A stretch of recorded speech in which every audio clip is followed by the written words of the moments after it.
అందరికీ నమస్కారం. మనం ఇప్పుడు ఒక చిన్న కథ చదువుకుందాం. ఏంటంటే, ఒక బ్రాహ్మణుడి తెలివిని వీరతాడులు అని ఒకప్పుడు రచించిన ఎంఎస్వి గంగరాజు గారి కథ అన్నమాట.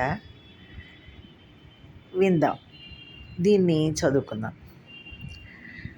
కొండవీడును రాజధానిగా చేసుకొని 1364 నుండి 1386 వరకు అనవేమారెడ్డి పాలించారు. అతను ఎందరో కవులను విద్వాంసులను ఆదరించాడని మనకి తెలుసు కదా. ఒకనాడు ఆ రాజు ఆస్థానానికి ఒక నియోగి బ్రాహ్మణ కవి వచ్చి ఈ శ్లోకంతో ఆశీర్వదించాడు. అనవేమ మహీపాల స్వస్త్యస్తు తవ బాహవే ఆహవే రిపుదోర్దండ చంద్రమండల రాహవే.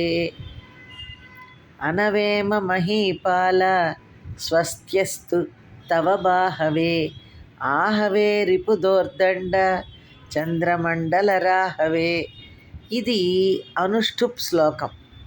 అంటే చరణానికి 8 అక్షరాల చొప్పున మొత్తం 32 అక్షరాలు ఉంటాయి. దీని అర్థం, ఓ అనవేమరాజా, యుద్ధంలో శత్రువుల భుజాదండమనే చంద్రమండలానికి రాహువైన నీ బాహువులకు శుభమగుగాక. శత్రువుల్ని చంద్రునితోనూ అనవేముని చేతులను ఆ చంద్రుణ్ణి కబళించే రాహువుతోనూ పోల్చాడు కవి. ఈ స్తోత్రం విని రాజు సంతోషించి కవికి 1000 వరహాలు బహుమానం ప్రకటించాడు. కవికి ఆ బహుమానం నచ్చలే. తన బత్తెపు ఖర్చుకే సరిపోతుంది అన్నాడు. రాజు మరో 1000 ప్రకటించాడు. ఆ సొమ్ము మా ఊరికి తిరిగి వెళ్ళడానికి సరిపోతుంది రాజా అన్నాడు కవి. అతన్ని సంతోషపెట్టాలనే ఉద్దేశంతో మొత్తం 3000 ప్రకటించాడు రాజు.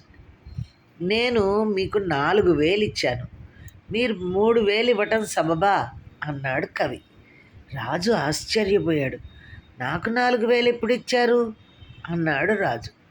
నా శ్లోకంలో 4 వేలు ఉన్నాయి చూడండి, వే అనే అక్షరాలు ఉన్నాయి చూడండి అన్నాడు కవి. అతడి యుక్తికి సంతోషించి, సరే 4000 వరహాలు తీసుకొని వెళ్ళండి అన్నాడు రాజు.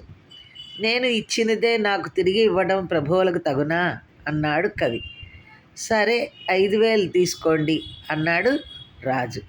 ప్రభు, మేము 6000 నియోగులం, మాకు 5000 ఇవ్వడం సమంజసమా అన్నాడు కవి. రాజు పక్కున నవ్వి, సరే 6000 తీసుకోండి అన్నాడు.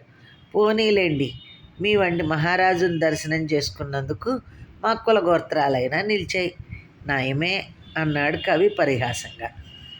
అతడి సమయోచిత బుద్ధికి సంతోషించి అతనికి 7000 ఇవ్వమన్నాడు రాజు. ప్రభు, 7 రోదన సంఖ్య, అది తమకు మాకు జయప్రదం కాజాలదు అన్నాడు కవి. అలా అయితే 8000 వరహాలు తీసుకుని వెళ్ళండి, మరి మాట్లాడకండి అన్నాడు రాజు నవ్వుతూ. చిత్తం ప్రభు అని 8000 వరహాలు తీసుకుని వెళ్ళిపోయాడు కవి. వరహాకి 4 రూపాయలు అంటే కవికి 32,000 రూపాయలు ముట్టాయి. అతడు చెప్పిన శ్లోకంలో 32 అక్షరాలు ఉన్నాయి. అంటే అక్షరానికి 1000 రూపాయలు చొప్పున ముట్టినట్టు. భలే మంచి బేరం కదా. ఇటువంటి కథలు మనం పూర్వం నుంచి మన పెద్దలు ఎందుకు చెప్తున్నారు అంటే, ఈ కథల వలన మనం యుక్తిగా ఉండాలి, బుర్రని బాగా మంచి పదును పెట్టి మనం ఎవరితో అయినా మాట్లాడేటప్పుడు చక్కగా మాట్లాడాలి, లాభం తెచ్చుకోవాలి అని చెబుతూ మన పెద్దలు ఇట్లాగా చెప్పారన్నమాట. ఇటువంటి కథలు చెప్తూ ఉండేవారు. ఇవి నిజంగా జరిగినవే. అందుకని మనం కూడా మన పిల్లలకి ఇవన్నీ చెప్పి మన పిల్లల్ని కూడా అంత తెలివితేటలు గల వారినిగా తయారు చేసుకోవాలని కోరుకుంటూ